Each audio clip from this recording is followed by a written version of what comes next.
dadku marka ay gaadhi waayaan meesha aad taagan tahay waxaa qasab ku noqda inay adiga ku yasaan oo ay ku yareystaan, sababtoo ah waxay kuu qori la'yihiin guusha aad gaadhay, waxayna isku dayayaan in ay ku moraal dilaan ama mar walba ay kaa sheekeeyaan.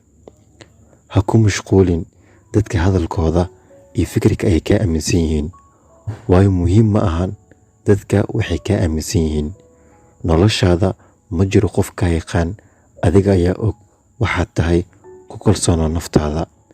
Haddii dadka hadalkooda inuu ku saameynayo aad aragtid, ceebta ma ahan dadka way ka hadleen oo keliya, laakiin ceebta waa adiga, sababtoo ah naftaada kuma kalsoonid.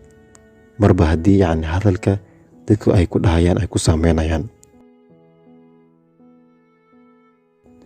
Guul waxaa kugu filan inaad khayrka ka sarmarto hab lagu yareystee.